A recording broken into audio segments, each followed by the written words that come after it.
Football দুনিয়া যখন 2026 বিশ্বকাপকে সামনে রেখে প্রত্যাশা আর উত্তেজনায় টকবক করছে, ঠিক তখনই আকাশচুম্বী এক খবর। এমন এক সুপারস্টারের প্রত্যাবর্তন, যাকে নিয়ে ব্রাজিলের কোটি ভক্তের হৃদয় এখনও দুঃখ, অভিমান, আশার মিশেলে জড়ানো। 3 বছর ধরে যিনি সেলেসাও জার্সিতে নেই, যাকে ছাড়া ব্রাজিল দল যেন তার প্রকৃত রংটাই হারিয়ে ফেলেছিল, সেই নেইমার জুনিয়রই ফিরতে যাচ্ছেন বিশ্বকাপের আগেই। আর শুধু ফেরা নয়, ফিরছেন রাজকীয় ভঙ্গিতে, একটি বিগ ম্যাচ দিয়ে।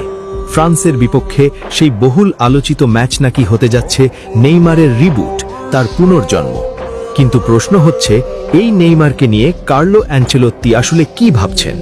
কেন তাকে নিয়ে নতুন করে পরিকল্পনা সাজানো হচ্ছে? কোন পজিশনে দেখা যেতে পারে ফুটবলের মাইকেল অ্যাঞ্জেলোকে? আজকের রিপোর্টে আমরা জানব নেইমারের প্রত্যাবর্তন, নতুন ভূমিকা, সম্ভাব্য পজিশন এবং অ্যানচেলোত্তির মাস্টার প্ল্যানের এক্সক্লুসিভ সব বিশ্লেষণ। নেটিজেনরা প্রায়ই মজার ছলে বলে থাকেন, ফিনিশিং চাই, নিন ক্রিস্টিয়ানো রোনালদো; প্লেমেকিং চান, নিন Kevin De Bruyne; free kick, ডাকুন লিওনেল মেসিকে; ড্রিবলিং করে 4-5 জন ভেট করে গোল চাই, আনুন আনকারা মেসি। কিন্তু এগুলো যদি একসঙ্গে চান, তাহলে চোখ বন্ধ করে নিন একজন নেইমার জুনিয়রকে। হাস্যরসের মতো শোনালেও এটা কোনো বাড়াবাড়ি নয়। ক্যারিয়ারের শুরু থেকে নেইমার যা দেখিয়েছেন, dribbling, finishing, creativity, free kick, ball control, সবকিছুতেই তিনি ছিলেন প্রায় অতিমানবীয়। ফুটবল যদি হয়ে থাকে এক শিল্পের নাম, তাহলে নেইমার সেই শিল্পের সর্বোচ্চ কারিগর। কেউ বলেন ফুটবলের মাইকেল অ্যাঞ্জেলো, কারণ অ্যাঞ্জেলো যেমন পাথরকে ছুঁয়ে শিল্পে পরিণত করতেন, নেইমারও সবুজ মাঠকে রঙিন ক্যানভাস বানিয়ে নিজের পায়ের জাদুতে সৃষ্টি করেন ফুটবলের মাস্টারপিস। তবুও অবিশ্বাস্য হলেও সত্য, ফুটবলের এই শিল্পী পাক্কা 3 বছর দূরে ছিলেন সেলেসাওয়ের জার্সি থেকে। চোট, ফর্ম, সিদ্ধান্ত সব মিলিয়ে নেইমার যেন এক দীর্ঘ নির্বাসন কাটিয়েছেন জাতীয় দল থেকে।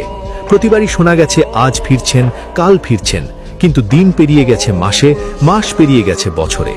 নেইমার ভক্তদের অপেক্ষার যেন কোনো শেষ ছিল না। কিন্তু নেইমার জুনিয়র কি হাল ছাড়ার মানুষ? যে ছেলেটি চ্যালেঞ্জকে নিজের প্রিয় খেলায় পরিণত করেছে, সে আবার হাল ছাড়বে কেন? অ্যানচেলোত্তিকে নাকি নেইমার প্রতিশ্রুতি দিয়েছিলেন যে আমি ফিরব, আরও শক্তিশালী হয়ে ফিরব। আর এখন সেই কথা সত্যি প্রমাণ হয়েছে মাঠে। নেইমার তার শেষ 4 ম্যাচে করেছেন 5টি গোল, অ্যাসিস্ট, যেন বলে দিচ্ছেন আমি এখনো শেষ হয়ে যাইনি। আর তাই অ্যানচেলোত্তির নজরে নেইমার আবারও প্রধান অস্ত্র। আসন্ন ব্রাজিল ফ্রান্স ম্যাচেই নাকি দেখা যাবে তাকে। কিন্তু বড় প্রশ্ন, কোন পজিশনে খেলবেন তিনি? কারণ লেফট উইং তো এখন ভিনিসিয়াস জুনিয়রের রাজ্য, তাকে সরে যাওয়ার কোনো প্রশ্নই নেই। রাইট উইংয়ে আছেন এস্তেভাও, ব্রাজিলের নতুন বিস্ময় বালক।